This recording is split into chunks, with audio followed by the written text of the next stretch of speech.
বাংলাদেশে বৌসারা কোনো ব্যাচেলর পুরুষকে বাসা ভাড়া পর্যন্ত দেয় না, অথচ বৌসারা নরেন্দ্র মোদীকে 12 বছর ধরে প্রধানমন্ত্রী বানিয়ে রাখছে ভারতীয় চুদনারা।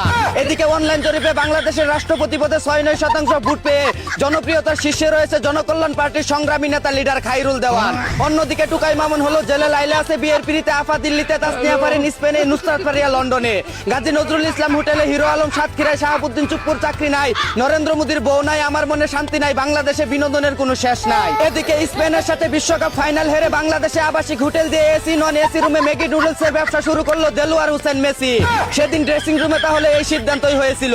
অন্যদিকে গাজীপুরে মেসির আবাসিক হোটেলে রেফারি ছাড়াই খেলাধুলা করতে গিয়ে ফাউল করে ফেলায় পুলিশের হাতে লাল কার্ড খেয়ে গেল 4 মাউয়ার পুতের সাথে 3 মাতারি। এদিকে সমঝোতার ভিত্তিতে আলাদিনের চেরাক পেয়ে 3 মাসের ব্যবধানে দেশে কোটিপতির সংখ্যা বাড়লো 2000-এরও বেশি।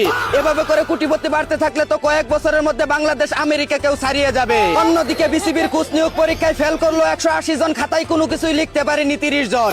যেই দেশে তেল মেরে বিসিবি সভাপতি হওয়া যায় সেই দেশে পরীক্ষা দিয়ে কোচ হওয়াটা তো বিলাসিতা ছাড়া আর কিছুই না। এদিকে তৌহিদ আফ্রিদি জেল থেকে ছাড়া পাইলে নোবেল জেলে ঢুকে, নোবেল ছাড়া পাইলে আফ্রিদি জেলে ঢুকে। আবার তারা দুইজন বাইরে থাকলে টুকাই মামুন জেলে থেকে বাইরে, ভাই কি একটা অবস্থা। এরা সারা বছর জেলে যাওয়া আসার মধ্যেই থাকে। অন্যদিকে বছরের মাত্র 7 মাস গেল, এর মধ্যে শীতকাল, গ্রীষ্মকাল, বর্ষাকাল, পহেলা বৈশাখ, নির্বাচন, 2টা ঈদ, আন্দোলন, ফুটবল বিশ্বকাপ সব শেষ। এখনো বাকি আছে 5 মাস। এই দিনগুলো কি করব, কিভাবে কাটাবো মাথায় দুস্তাছে না।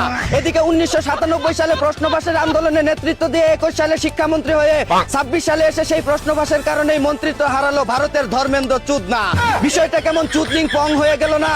অন্যদিকে হাঙ্গা ছাড়াই পাঙ্গা দিয়ে ইরানের কাছে পিছন মারা খাওয়ার জন্য চতুর্থবারের মতো নির্বাচন করতে চায় আমেরিকার প্রেসিডেন্ট ডোনাল্ড ট্রাম্প। এদিকে আর্জেন্টিনাকে কমিটির দল চুরের দল বললে কলিজা ফেফড়া ছিঁড়ে ফেলবে বলে হুমকি দিল মাফিয়া মেসির বউ। অন্যদিকে কিংবদন্তি হওয়ার জন্য ফুটবলে জেতার মতো সবকিছুই জিতে ফেলেছে লিওনেল মেসি, এখন শুধু বাকি আছে ইউটিউবের গোল্ডেন প্লে বাটন। এদিকে পুরুষদের এতটাই প্রতিষ্ঠিত হওয়া উচিত যেন তাদের স্ত্রী সন্তানদের ছবি ভিডিও বিক্রি করে সংসার চালাতে না হয় বলে জানিয়েছে কন্টেন্ট ক্রিয়েটর কালাবিলাই আপন। কিন্তু বউ যদি জামাই ব্যবসা করে তাহলে ভিন্ন কথা। এই ছিল দেশ বিদেশে ঘটে যাওয়া সব মজার খবর। চাইনা থেকে আগত মিস্টার চুদলিং পংকে সাথে নিয়ে আমি ছিলাম চিন্তা করো মজিবর। শুনছিলেন আপনারা আবাইত্যা টিভির দুঃসংবাদ। এতক্ষণ সাথে থাকার জন্য ধন্যবাদ। ভিডিওটি ভালো লাগলে উড়াদুরা শেয়ার করে দিন। বিনোদনকে বিনোদন হিসাবে দেখুন। ঝাঁকা নাকা পেজটি ফলো করে রাখুন।